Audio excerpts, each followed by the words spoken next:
Good evening student. Chemical bonding के इस lecture में अपन बॉन्ड एंगल के कुछ और फैक्ट डिस्कस करेंगे। जैसे अपन ने वेरियस टाइप के एग्जांपल देख लिए थे, कुछ और है मिसलेनियस एग्जांपल जहाँ पर बॉन्ड एंगल अलग फैक्टर से अफेक्ट होता है। जैसे कुछ एग्जांपल है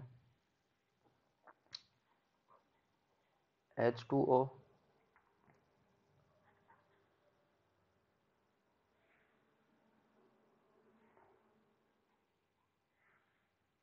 H2O के बाद में जैसे OF2, OCl2, कुछ एग्जाम्पल है। तो अगर अपन इनकी चर्चा करें तो जैसे ये हाइड्रोजन,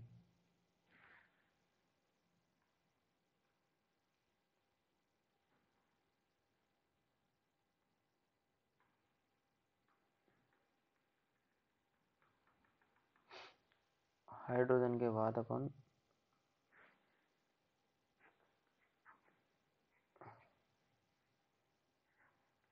फ्लोरीन, ये फ्लोरीन, ये क्लोरीन, इधर ये क्लोरीन। अगर अपन इनके बॉन्ड एंगल की चर्चा करें, ये θ1 है, ये θ2, ये θ3। अगर यहाँ पे इलेक्ट्रॉन नेगेटिविटी के कॉन्सेप्ट से अगर अपन बॉन्ड एंगल निकालें तो अपन बात करेंगे कि फ्लोरीन की इलेक्ट्रॉन नेगेटिविटी सबसे ज़्यादा होती है, तो वो इलेक्ट्रॉन डेंसिटी को इसके पास रखना चाहेगा इधर। तो जब ये यहाँ पे रखना चाहेगा तो यहाँ पर रिपल्सन कम होगा, तो इसका बॉन्ड एंगल सबसे कम आना है। जबकि सबसे ज़्यादा बॉन्ड एंगल किसका आना चाहिए था? वाटर का। अकॉर्डिंग टू EN ऑर्डर क्या आना चाहिए था? H2O का बॉन्ड एंगल सबसे ज़्यादा है, फिर होगा OCl2 का, फिर होगा OF2 का, according two electron negativity concept. ये आना चाहिए था। अगर इलेक्ट्रॉन नेगेटिविटी के कॉन्सेप्ट से देखते हैं तो बॉन्ड एंगल ये आएगा, लेकिन ऐसा नहीं होता है, ये रॉन्ग है। क्योंकि इलेक्ट्रॉन नेगेटिविटी के फैक्टर से अपन इनको डिसाइड नहीं कर सकते। यहाँ पे एक अलग फैक्टर आएगा, वो फैक्टर है बैक बॉन्डिंग। बैक बॉन्डिंग, अगर अपन बैक बॉन्डिंग के फैक्टर की बात करें तो बैक बॉन्डिंग, ये Cl है, ये Cl है। ऑक्सीजन के ऊपर लोन पेयर प्रेजेंट रहते हैं दो, और इसके पास वेकेंट क्या है? डी ऑर्बिटल है, डी ऑर्बिटल है। तो ये अपने इलेक्ट्रॉन ऑक्सीजन इनके साथ इंटरेक्ट करता है, इससे पार्शियल डबल बॉन्ड फॉर्म होता है इनके बीच में। तो पार्शियल डबल बॉन्ड कैसे अपन दिखाएंगे क्लोरीन के साथ? वो है ये पार्शियल डबल बॉन्ड, और इनके ऊपर ये पॉजिटिव, यहाँ पे ये नेगेटिव, यहाँ पे ये नेगेटिव। अगर अपन इस वाले केस में अगर ऐसे बात करते सिंपल, तो यहाँ पे डबल बॉन्ड करैक्टर को अपन इंक्लूड नहीं कर रहे थे। जबकि यहाँ पे एक्चुअल में होता क्या है, ऑक्सीजन है, ऑक्सीजन का क्लोरीन के साथ बैक बॉन्डिंग होती है। तो बैक बॉन्डिंग होने से यहाँ पे डबल बॉन्ड के करैक्टर जनरेट हो जाते हैं। तो यहाँ पे डबल बॉन्ड के करैक्टर जनरेट होंगे, तो पहले तो सिंगल बॉन्ड था, अब डबल बॉन्ड आया है। तो डबल बॉन्ड आएगा तो एक्स्ट्रा इलेक्ट्रॉन डेंसिटी आई है, तो उस एक्स्ट्रा इलेक्ट्रॉन डेंसिटी के साथ इनका रिपल्सन होता है। यहाँ पे रिपल्सन होगा तो ये थीटा इंक्रीज हो जाता है, ये थीटा इंक्रीज हो जाता है। जब ये थीटा इंक्रीज हो जाएगा तो ये वाटर है, ये फ्लोरीन, फ्लोरीन, और ये Cl और Cl। तो यहाँ पे पार्शियल डबल बॉन्ड करैक्टर आ रहा है, पार्शियल डबल बॉन्ड करैक्टर आ रहा है।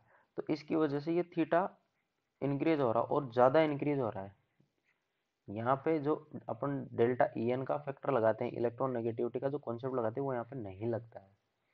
दूसरी तरफ अगर देखें तो Cl की साइज लार्जर होती है, तो साइज का फैक्टर यहाँ पे काम करेगा। साइज भी लार्जर होती है और बैक बॉन्डिंग भी है, इसकी वजह से इसका थीटा मोर हो रहा है। थीटा मोर होने के कारण क्या है? फर्स्ट कारण है बैक बॉन्डिंग, और सेकंड कारण है इसका size of Cl atom. Size of Cl atom, अगर इसकी बात करें अपन, तो इसका बॉन्ड ऑर्डर, सॉरी, इसका बॉन्ड एंगल का अगर ऑर्डर निकाले इनका तीनों का, तो क्या आएगा? सबसे ज्यादा OCl2 का आता है, उसके बाद H2O का आता है, और सबसे कम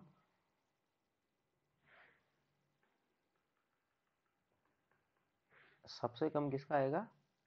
OF2 का।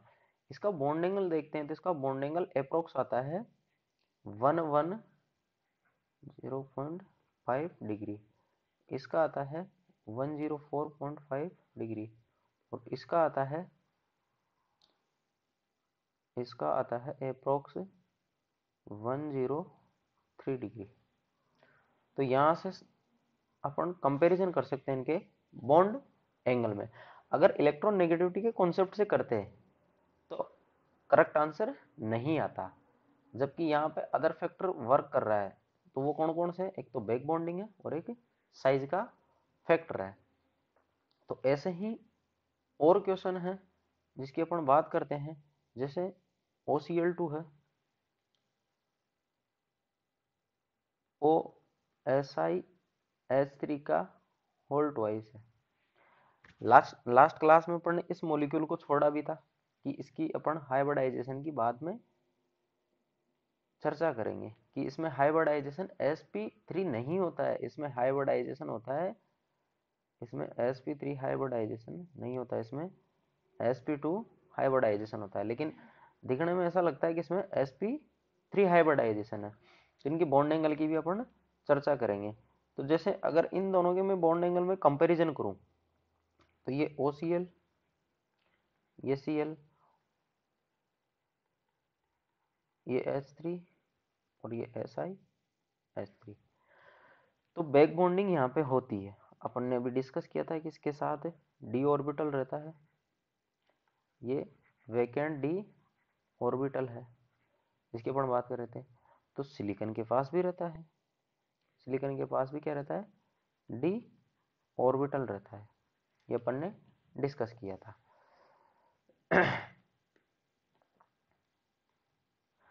तो क्लोरीन के साथ बैक बॉन्डिंग होती है, ऐसे ही सिलिकॉन के साथ भी बैक बॉन्डिंग होती है, लेकिन इसके साथ एक्स्ट्रा हाइड्रोजन अटैच है, एक्स्ट्रा हाइड्रोजन इस पे अटैच है, जबकि क्लोरीन के साथ एक्स्ट्रा कुछ भी अटैच नहीं हो रखा है। तो इनमें ये बल्कियर ग्रुप, ये जो हाइड्रोजन है, ये हाइड्रोजन यहाँ पे इनमें होता है रिपल्शन, इनमें रिपल्शन होता है।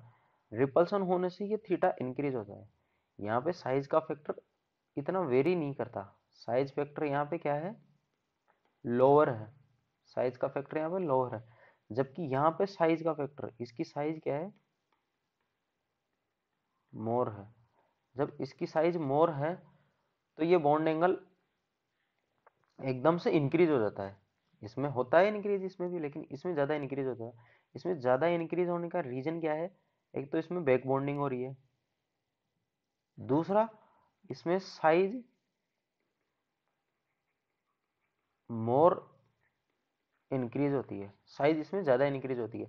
बैक बॉन्डिंग यहाँ पे भी है, अपन यहाँ ऐसा नहीं बोल सकते कि बैक बॉन्डिंग यहाँ पे नहीं है, बैक बॉन्डिंग यहाँ पे भी है, लेकिन यहाँ पे साइज है वो क्या है? लेस है, बहुत कम है, इसके कंपैरिजन में इसकी साइज कम है। तो ये थीटा सडनली इंक्रीज हो जाता है, और ये थीटा कितना इंक्रीज होता है? ये थीटा चला जाता है 144 डिग्री। कहाँ चला जाता है? 144 डिग्री पे चला जाता है ये। अगर 144 डिग्री पे चला गया तो अपन sp3 कभी भी एज्यूम नहीं कर सकते। क्यों?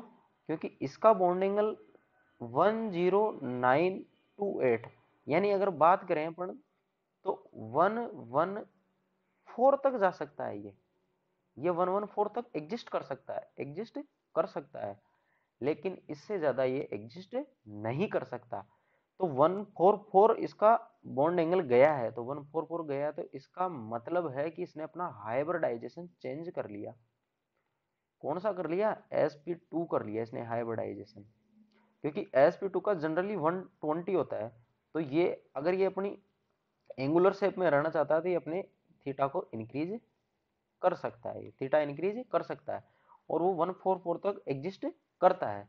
तो इसका हाइब्रिडाइजेशन अगर अपन देखें तो इसका हाइब्रिडाइजेशन होता है sp2, और इसका अगर अपन हाइब्रिडाइजेशन देखें तो इसका होता है sp3।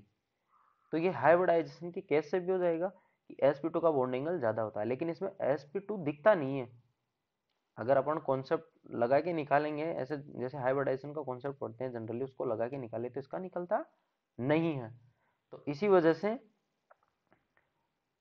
बॉन्ड एंगल का ऑर्डर करेक्ट नहीं आता है।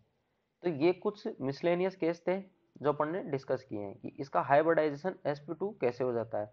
sp2 इसलिए हो जाता है कि यहाँ पे जो बैक बॉन्डिंग है वो कंप्लीटली होती है, ये लोन पेयर यहाँ पे रहते नहीं है, और लोन पेयर यहाँ पे नहीं रहते और कंप्लीट बॉन्डिंग हुई है, उसका रीजन है साइज। इसने अपनी साइज या रिपल्सन इसने अपना मिनिमाइज किया है, और रिपल्सन मिनिमाइज करने का इसके पास एक ही तरीका था कि वो इन लोन पेयरों को ऑर्बिटल के साथ इन्वॉल्व कर ले और अपना हाइब्रिडाइजेशन चेंज कर ले। तो इसने ऐसा ही किया, इसने sp3 से अपना हाइब्रिडाइजेशन sp2 चेंज कर लिया। उसके बाद कुछ और क्वेश्चन है जिसकी अपन बात करते हैं, जैसे बॉन्ड एंगल से रिलेटेड है। जैसे ये फ्लोरीन है, फ्लोरीन है, ये फ्लोरीन, ये फ्लोरीन, यहाँ पे लोन पेयर, ये फ्लोरीन इधर, ये सल्फर के साथ फ्लोरीन, इधर फ्लोरीन, यहाँ पे फ्लोरीन, ये डबल बॉन्ड ओ, सल्फर के साथ ये फ्लोरीन, ये फ्लोरीन है, इधर भी फ्लोरीन है, और इस पे भी फ्लोरीन, यहाँ डबल बॉन्ड C, और यहाँ पे H, यहाँ पे H। Very very important case है ये। अगर अपन नेट के हिसाब से या फिर गेट के हिसाब से अगर इसको देखें, जेई और नीट, इनमें इतना लेवल नहीं आता। ये हुई का केस है, हुई का ये केस है। तो इसमें अगर बॉन्ड एंगल देखें तो अपने पास दो बॉन्ड एंगल है, कौन कौन से, अगर इनमें कंपैरिजन करें, एक तो एक्सियल बॉन्ड है, कौन सा, एक तो एक्सियल बॉन्ड है कौन सा वाला, फ्लोरीन, सल्फर, फ्लोरीन, और एक है इक्वाटोरियल बॉन्ड। इक्वाटोरियल बॉन्ड कौन सा, वही फ्लोरीन, सल्फर, फ्लोरीन। तो अगर मैं इसकी बात करूं, अगर मैं इस वाले केस में बात करूं फ्लोरीन, सल्फर और फ्लोरीन, तो ये बॉन्ड है, इसकी मैं बात कर रहा हूं। ये बॉन्ड, ये कौन सा वाला है, ये बॉन्ड है एक्सियल बॉन्ड, एक्सियल बॉन्ड है। तो इस बॉन्ड में इस लोन पेयर के कारण डिस्टॉर्शन आ जाता है। जनरली ये होना क्या चाहिए था, ये 180 का होना चाहिए था, जनरली 180 का होना चाहिए था, लेकिन एक्चुअल में तो ये होना चाहिए था, लेकिन ये होता नहीं है। क्यों? क्योंकि यहाँ पे लोन पेयर है, लोन पेयर के यहाँ पर रिपेल करता है थोड़ा, यहाँ से क्या होता है, रिपल्सन होता है, और रिपल्सन होने की वजह से ये बॉन्ड एंगल चला जाता है 179 डिग्री पे। कहाँ पे चला जाता है, 179 डिग्री पे चला जाता है। उसके बाद अगर अपन बात करें ऑक्सीजन के साथ, ऑक्सीजन, तो ऑक्सीजन यहाँ पे तो दो ही इलेक्ट्रॉन थे, और इस वाले केस में एक तो सिग्मा बॉन्ड है और एक पाई बॉन्ड है। तो यहाँ पर एक्स्ट्रा इलेक्ट्रॉन डेंसिटी आई है, और पाई बॉन्ड है, पाई बॉन्ड को ऊपर जनरली कंसीडर करते हैं अप्रोक्स लोन पेयर के बराबर इसकी साइज अपन मानते हैं, लेकिन लोन पेयर से थोड़ी सी ज्यादा, लोन पेयर से इसकी थोड़ी सी ज्यादा अपन साइज लेते हैं। तो ये थोड़ा सा ज्यादा रिपेल करता है, थोड़ा सा ज्यादा रिपेल करता है, और थोड़ा ज्यादा रिपेल करता है तो ये 178.5 डिग्री तक आता है। 178.5 डिग्री तक ये आता है। उसके बाद यहाँ पे एक अलग ही प्रकार की मोइटी अपन को दिख रही है, एल्किन टाइप की मोइटी है जो डबल बॉन्ड से सल्फर के साथ जुड़ी हुई है। यहाँ तो इलेक्ट्रॉन इलेक्ट्रॉन का रिपल्सन हो रहा था, यहाँ तो एटम एटम का रिपल्सन हो गया। एटम तो इलेक्ट्रॉन की साइज से काफी बड़े होते हैं, तो ये इन्हें इतना रिपेल करते हैं इस फ्लोरीन फ्लोरीन को कि इस बॉन्ड को ना ये 170 पे लाके रख देते हैं। कितने पे? 170 पे। तो अगर इनका बॉन्ड एंगल देखे एक्सियल का तो 179 इस वाले केस में होगा लोन पेयर में, 178.5 डिग्री इस वाले केस में होगा, क्योंकि पाई बॉन्ड है, पाई बॉन्ड इसको रिपेल करता है। और इस वाले केस में 170 बॉन्ड एंगल इसका हो जाता है, और वो किसके कारण? एटम के रिपल्सन के कारण। उसके बाद देखते हैं अपन इक्वाटोरियल बॉन्ड। कौन सा वाला बॉन्ड? Equatorial bond. तो मैं अगर इक्वाटोरियल बॉन्ड की मैं बात करूं तो इक्वाटोरियल बॉन्ड कौन सा वाला लेंगे अपन? इक्वाटोरियल बॉन्ड, इस बॉन्ड की मैं बात कर रहा हूं। ये कौन सा अपना इक्वाटोरियल बॉन्ड है। तो इक्वाटोरियल बॉन्ड पे जनरली ये 120 होना चाहिए था। अगर अपन बोलते हैं कि जो sp3 डिहाइब्रिडाइजेशन है उसमें जो ट्राइगोनल प्लानर जो स्ट्रक्चर बनती है या ज्योमेट्री बनती है उसमें 120 बॉन्ड एंगल होता है, लेकिन इस लोन पेयर के कारण ये यहाँ से रिपेल करेगा, यहाँ से रिपेल करेगा। तो ये बॉन्ड एंगल कितने पे आ जाता है? ये बॉन्ड एंगल आ जाता है 103 पे आ जाता है। कहाँ पे आ जाता है? ये 103 पे आ जाता है। जबकि अगर इसकी बात करते हैं अपन, अब यहाँ पे कॉन्सेप्ट है, अच्छा कॉन्सेप्ट है ये। यहाँ पे अगर अपन बात करें लोन पेयर की, लोन पेयर यहाँ पे रिपेल करता है बाकायदा, यहाँ पे ये इसको रिपेल करता है। जबकि यहाँ पे ये जो फ्लोरीन है और ये ऑक्सीजन है, इसका पाई बॉन्ड इसके प्लेन में नहीं होता। इसका ये पाई बॉन्ड, इसका पाई बॉन्ड, ये दोनों प्लेन में नहीं होते। जब प्लेन में नहीं होते तो ये इतना रिपेल नहीं कर पाता, जो इसको रिपेल करना चाहिए था वो इतना रिपेल नहीं कर पाता है। बस परसेंट एस करेक्टर इधर कम है, उसकी वजह से ये बॉन्ड एंगल थोड़ा कम हो जाता है। तो ये बॉन्ड एंगल आता है 110 डिग्री, 110 डिग्री के आसपास ये बॉन्ड एंगल आता है। उसके बाद देखते हैं इस वाले केस में। तो इस वाले केस में ये जो हाइड्रोजन है, ये हाइड्रोजन इसके साथ प्लेन में है, इसके साथ प्लेन में है, तो वो पाई बॉन्ड है इस वाले केस में। तो पाई बॉन्ड इसके प्लेन में नहीं था, लेकिन इस वाले केस में ये जो पाई बॉन्ड है, ये पाई बॉन्ड है वो फ्लोरीन के साथ कहां पे है? प्लेन में है। यहाँ पे प्लेन में एग्जिस्ट करता है ये। तो प्लेन में एग्जिस्ट करता है, तो अगर प्लेन में सिग्मा इलेक्ट्रॉन डेंसिटी है और प्लेन में ही पाई इलेक्ट्रॉन डेंसिटी है, तो दोनों में रिपल्सन होगा, और वो रिपल्सन बहुत ज्यादा होता है। क्योंकि मैंने बोला था लोन पेयर की तुलना में पाई बॉन्ड को अपन थोड़ा सा ज्यादा मानते हैं। तो देखो लोन पेयर से ये 103 पे आया था, तो पाई बॉन्ड के कारण ये कितने पे आएगा? ये 97 डिग्री पे आके रुक जाता है। तो इनका ये बॉन्ड एंगल का कंपैरिजन था। बहुत ही अच्छा क्वेश्चन है ये क्वेश्चन। एज इट इज आएगा जिस दिन, उस दिन नेट में और गेट में एज इट इज आएगा ये, इसमें कुछ भी चेंज नहीं करेगा वो या तो एक्सियल बॉन्ड एंगल पूछ सकता है या वो इक्वाटोरियल बॉन्ड एंगल पूछ सकता है। तो ये अपने बॉन्ड एंगल के कुछ फैक्ट थे। अब अपन नेक्स्ट डिस्कस करेंगे कुछ और केमिकल बॉन्डिंग के फैक्ट्स, जिनके बारे में अपन नेक्स्ट क्लास में डिस्कस करेंगे। तब तक के लिए थैंक यू।